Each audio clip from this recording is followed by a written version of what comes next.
Assalamualaikum warahmatullahi wabarakatuh. Bagaimana kabar teman-teman semua? Jumpa lagi dengan saya di channel YouTube Isram Lau.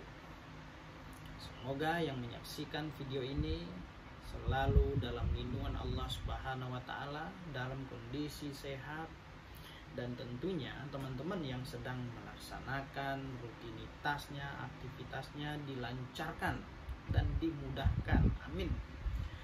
Baik, pada kesempatan ini saya akan berbagi ilmu, berbagi pengetahuan tentang seputar dunia hukum. Pada kesempatan ini, topik kali ini saya akan membahas tentang masalah penganiayaan. Nah, jika seseorang telah mengalami atau menjadi korban penganiayaan, apa yang harus dilakukan?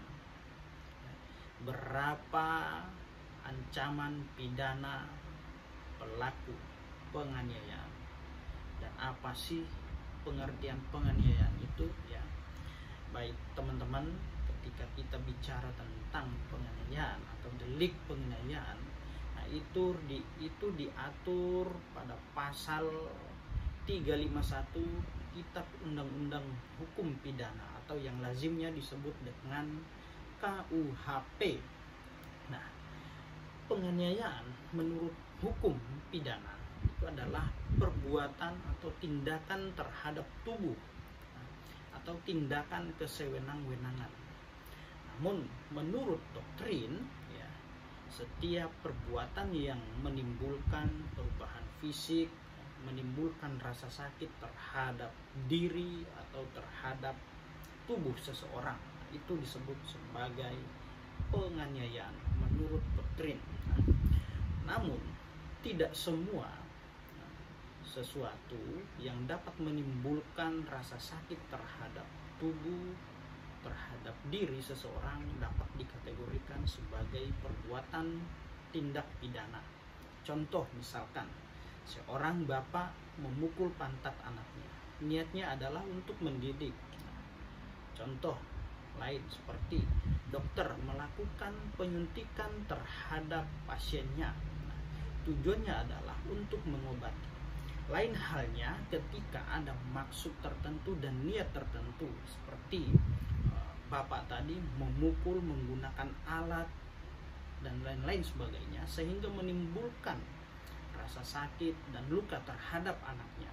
Maka kita harus lihat apakah niat tersebut mendidik atau dengan maksud lain, atau seperti dokter yang saya sampaikan tadi, bahwa ketika dokternya menyuntik atau menusuk pada area-area tertentu dengan maksud dan tujuan bukan untuk mengobati, maka tindakan dan perbuatan tersebut dapat kita laporkan atau dapat dikategorikan sebagai perbuatan penganiayaan yang sehingga menimbulkan rasa sakit terhadap diri atau tubuh. Teman-teman, perlu kita ketahui bahwa kualifikasi penganiayaan itu ada 3 macam atau 3 kategori ya. Di dalam pasal 351 ayat 1, ayat 2 dan ayat 3. Nah, pada ayat 1 itu ada penganiayaan ringan. Ancaman pidananya itu 2 tahun 8 bulan penjara. Di ayat 2, penganiayaan mengakibatkan luka berat atau ancaman pidananya yaitu 5 tahun penjara, itu paling lama.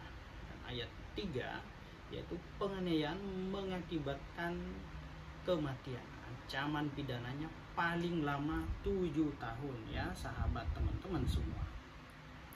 Nah, jadi jika seseorang telah mengalami tindakan kekerasan atau menjadi korban penganiayaan, maka langkah dan upaya yang harus ditempuh adalah pertama, lakukan visum, yaitu mendatangi klinik atau rumah sakit untuk melakukan pengobatan dan segera lakukan visum. Setelah melakukan visum ya, beristirahat atau pulihkan tubuhnya, pulihkan badannya dari rasa sakit, atau jika memang sudah dianggap tidak terlalu parah, maka boleh langsung membuat laporan ke polisian. Nah, langkah kedua adalah membuat laporan polisi, datang pada kantor kepolisian, entah itu sektor atau polsek atau polres, tempat di mana terjadinya suatu perbuatan tindak pidana terjadi. Nah, datang pada bagian SPKT. Nah, apa itu SPKT? Yaitu Sentra Pelayanan Kepolisian Terpadu. Nah, SPKT ya. Lalu di sana sampaikan, ceritakan kronologi ya, apa yang dialami, apa yang dilihat, apa yang dirasakan, ya, apa yang didengar, sampaikan, ceritakan secara utuh, ya, mulai dari pertama sampai terjadinya perbuatan tindak pidana.